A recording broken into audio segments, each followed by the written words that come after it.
and today I'm going to share you a presentation between CCD and CMOS sensor, why they are important, what their functions are. So these sensors are available in mobile phone and video cameras, and in the upcoming paragraphs I will be sharing all the differentiations and pros and cons of CCD and CMOS sensor.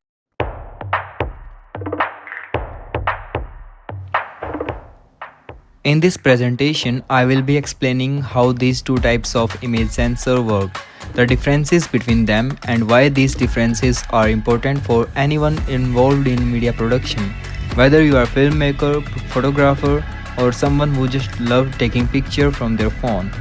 Understanding how these sensors work can help you understand why certain cameras perform better than other in different situations. Before we dive into CCD and CMOS, let's first talk about what an image sensor actually is. An image sensor is a part of the camera that captures light and turns it into a digital image. It's like the eye of the camera.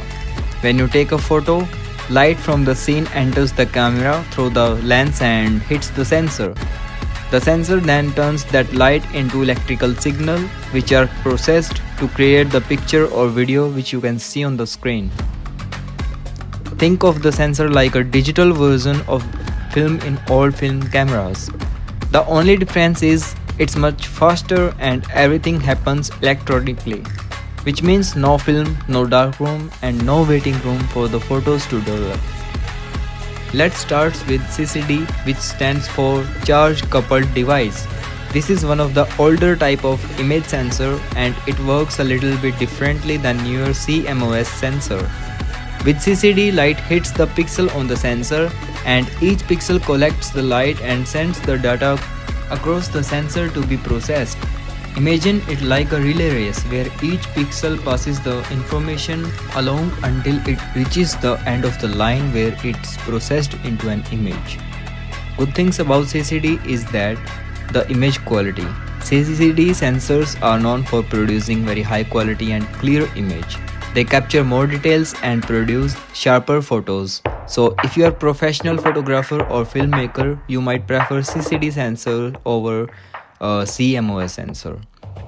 Another good thing about CCD is that it works really very well in low light. Have you ever taken a photo at night or in a darker room? And have you noticed how grainy or blurry it looks in low light?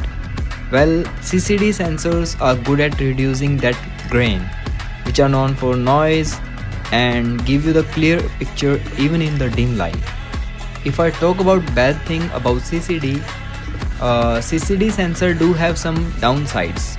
First of all, they use a lot of power, so if you are using CCD sensor in a device like smartphone, your battery will drain faster. This is one of the reason you don't see CCD sensor in many mobile devices. Another issue with CCD is that it's very slower.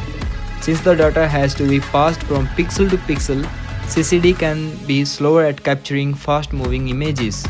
So if you're trying to take pictures of fast action like sports game, CCD sensor might struggle to keep up. Now let's talk about CMOS, which stands for Complementary Metal Oxide Semiconductor. This is the newer and more common type of sensor you will find in modern devices. Unlike CCD, CMOS sensor have a small circuit at each pixel that captures and processes lights on its own, without having to pass along from pixel to pixel, so each pixel works independently, making the whole process much faster. If I talk about good things about CMOS, that it uses less power compared to CCD. This is why it's the go-to sensor for smartphone cameras and other devices that need to save battery. If you use your phone to take picture, a lot of videos, you will definitely benefit from CMOS because it helps conserve battery. CMOS sensors are also much faster than CCD. Since each pixel works independently, the sensor can capture image quickly. This is why CMOS is great for video and fast action shots, like if you are filming a sport event or taking a quick video. Another advantage is that CMOS sensors are cheaper to produce. This makes them more affordable, which is why they are used in so many consumer cameras and smartphones. If I talk about bad things about CMOS, CMOS sensors are not so perfect. One downside is that they don't perform well in low light compared to CCD. So if you are taking picture in dark environment, you might see some noise or grains in your photos. Another problem is that sometimes the image can have color issues, especially in situation with bright light or fast moving object. Let's now compare two sensors based on few factors. CCD sensor use more power, which means they drain your battery faster. That's why you don't see them in smartphones or other battery powered devices.